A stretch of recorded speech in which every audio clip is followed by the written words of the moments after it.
Presiden Joko Widodo menyindir aparat kepolisian yang kerap sowan ke organisasi kemasyarakatan atau ormas yang kerap membuat keonaran. Presiden Jokowi mengaku heran dengan kebiasaan para petinggi kepolisian sowan ke sesepuh ormas yang mengganggu ketertiban dan keamanan. Presiden bahkan meminta aparat kepolisian menjaga kewibawaan Korps Bayangkara. Dan untuk membahasnya lebih dalam, kita sudah terhubung melalui sambungan Zoom dengan Ketua YLBHI Muhammad Isnur. Selamat sore Mas Isnur. Selamat sore Mbak Rifana dan rakyat Indonesia. Dan anggota Kompolnas Pungki Indarti, selamat sore Mbak Pungki. Selamat sore Mbak Rifana, selamat sore Mas Isnur. Selamat Oke, sore Mbak Pungki. ini Mas Isnur baru saja terpilih menjadi Ketua YLBHI yang baru. Selamat. Oke, selamat Mas Isnur. Terima kasih, Saya mau Mbak ke Rifana. Mbak Pungki terlebih dahulu. Mbak Pungki, Presiden Jokowi menyindir oknum polisi yang kerap sowan ke petinggi ormas yang suka membuat keributan ataupun keonaran. Apakah menurut Kompolnas kenyataannya selama ini memang banyak petinggi polisi, Kapolda, Kapolres sowan ke ormas, Mbak Pungki? Iya, ada juga yang seperti itu ya Mbak. Jadi betul tadi seperti yang disampaikan Bapak Presiden bahwa untuk apa mengunjungi gitu ya, dijawab untuk wilayahnya supaya kondusif gitu. Jadi kita melihat memang ada fakta seperti ini dan kami sangat mendukung apa yang diarahkan oleh Bapak Presiden, sangat tegas tadi. Jadi Polri harus bisa menjaga marwah dan jangan sampai melakukan tindakan-tindakan yang tidak kontraproduktif gitu dengan tugas-tugas Polri. Dan kami melihat bahwa kalau mereka mengunjungi ormas ya, ini ada pandangan-pandangan dari masyarakat gitu. Jadi masyarakat akan melihat, loh itu ormas itu kan mengganggu Kamtibmas gitu. Seharusnya kan dihukum, kenapa kok malah dikunjungi. Jadi jangan-jangan tindakan yang dilakukan oleh polisi itu merupakan pembenaran terhadap keributan-keributan atau kekerasan yang dilakukan oleh ormas. Itu yang pertama. Kemudian yang kedua, dianggap polisi ini kawan dari ormas itu, sehingga ya ada diskriminasi di sini gitu kan. Nah yang ketiga, menjatuhkan wibawa Polri itu sendiri. Nah di sisi lain kami melihat bahwa tindakan tersebut ya menurut kacamata ormasnya ini yang suka bikin ribut ini, tindakan itu dibenarkan polisi gitu. Jadi mereka tidak ada efek jerah, pasti akan melakukan kekerasan lagi gitu di kemudian hari. Dan kemudian menganggap Polri ini kawan mereka gitu. Dan ini justru menjatuhkan wibawa penegak hukum dan juga tadi melanggar sebetulnya kalau Polri kan tugasnya kan pelayanan, pengayoman, perlindungan masyarakat dan penegakan hukum untuk mewujudkan Harkamtibmas. Nah, tetapi ketika kemudian mereka sowan ke ormas yang tukang bikin ribut gitu, maka mereka justru membenarkan apa yang dilakukan oleh si ormas ini dalam mengganggu ketertiban umum. Ini kan kontraproduktif dengan ini tindakan kontraproduktif menurut Kompolnas. Tapi Mas Isnur, saya mau tanya, tradisi sowan dari para petinggi kepolisian kepada ormas itu kan bukan terjadi baru-baru saja, tapi tradisi ini sudah terjalin sejak lama. Kemudian tiba-tiba Presiden menyindir begitu ya kepada kepolisian agar tidak melakukan itu. Maknanya ini seperti apa menurut Mas Isnur? Terlambatkah atau memang seperti apa Mas Isnur? Ya berarti informasi itu dipersiapkan oleh timnya Presiden untuk memberikan masukan ke Polri. Gitu. Tadi kan sampai informasinya ke meja Presiden dan dia kemudian bicara kepada kepolisian dan benar Rifana bahwa kita dapat data banyak kok, bukan cuma sowan, tapi juga ada banyak nama ya kepala-kepala satuan wilayah itu kadang-kadang dijadikan sebagai pembina atau kemudian pendiri organisasi.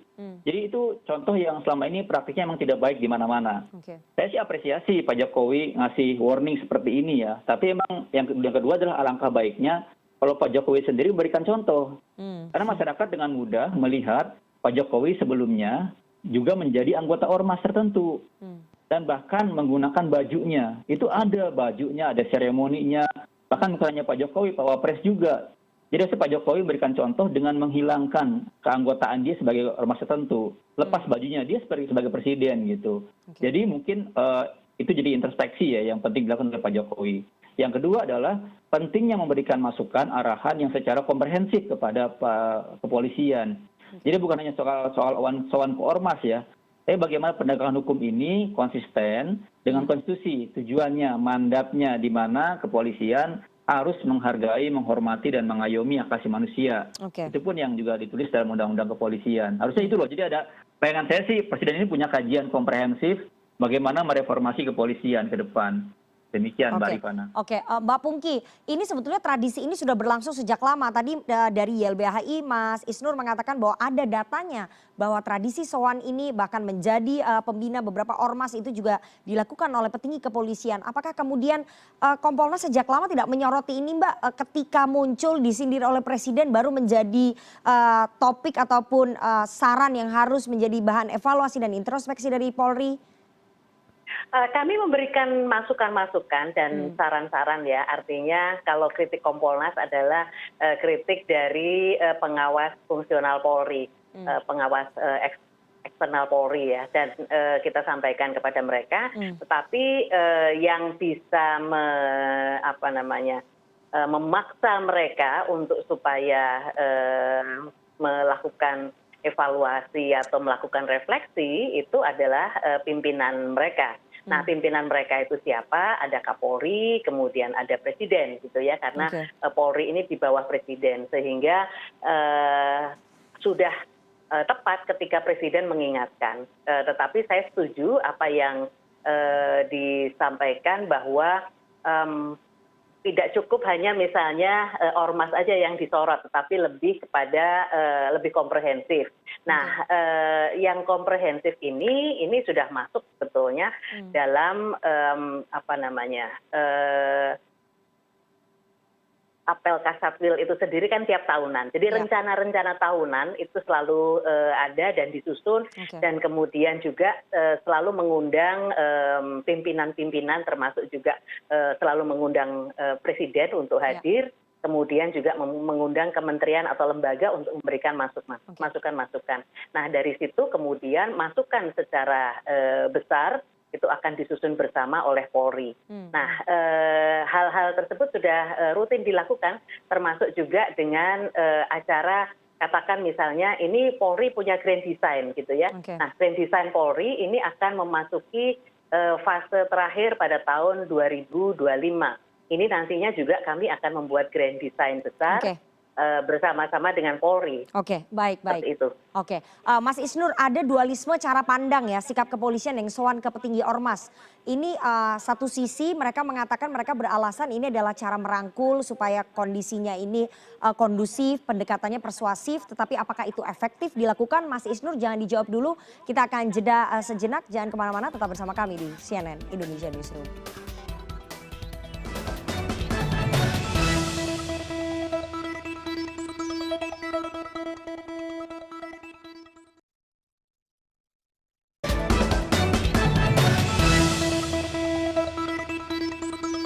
Anda masih bersama kami di CNN Indonesia Newsroom dan kita akan lanjutkan dialog kita dengan dua orang narasumber. Ada Muhammad Isnur, Ketua YLBHI, dan Pungki Indarti, anggota Kompolnas. Mas Isnur, tadi sebelum break saya sudah tanya, ada dualisme cara pandang sikap kepolisian yang mereka beralasan bahwa sowan ke petinggi ormas itu untuk pendekatan secara persuasif supaya kondisinya kondusif, tapi emang efektif. Apakah memang itu efektif dilakukan selama ini?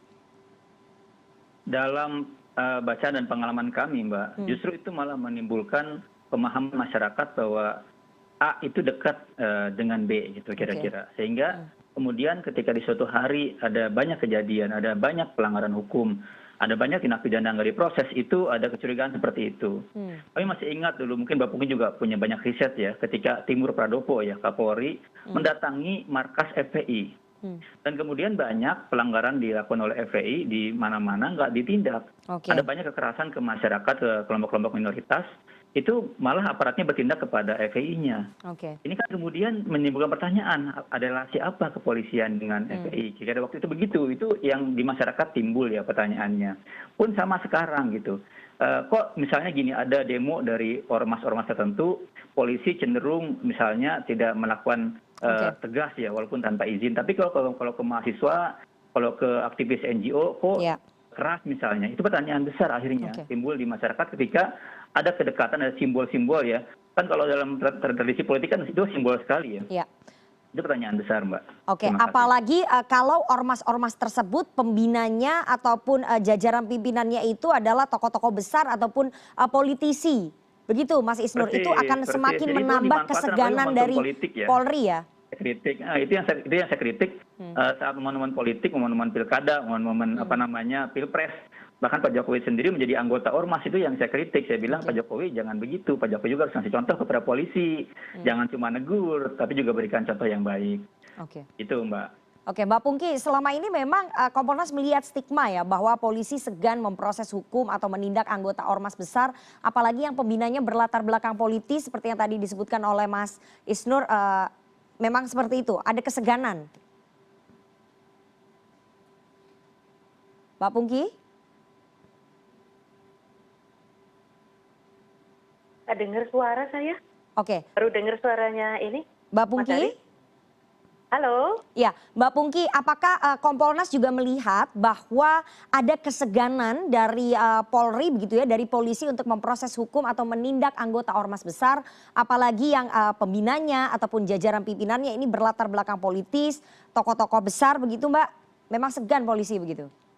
Sebetulnya enggak juga ya Mbak ya, tapi ini tadi terkait dengan tugas Polri itu melayani, mengayomi, melindungi dan menegakkan hukum. Nah, ini kan terkadang untuk preventif, preemptif memang dibutuhkan untuk merangkul semua lapisan masyarakat.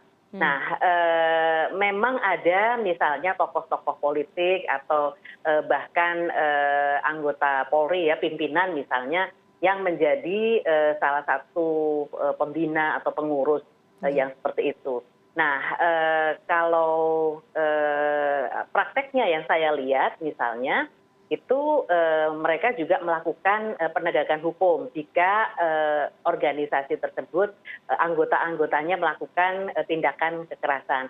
Nah, tetapi memang terkadang reaksinya itu slow ya, tidak cepat gitu, tidak secepat ketika misalnya melakukan tindakan terhadap kelompok-kelompok masyarakat yang lain, sehingga saya juga melihat ada diskriminasi di sini gitu. Ketika responnya tadi cepat di satu kelompok, kemudian respon di kelompok lain itu tidak cepat gitu, cenderung slow. Nah, bahkan ketika kemudian sampai ada kasus-kasus yang kekerasan yang melukai orang gitu ya, menganiaya gitu. Nah, baru setelah mendapat sorotan dari publik, baru kemudian direspon seperti itu. Nah, tapi upaya-upaya untuk pencegahan ini yang terkadang memang lambat dilakukan, itu memang harus diakui.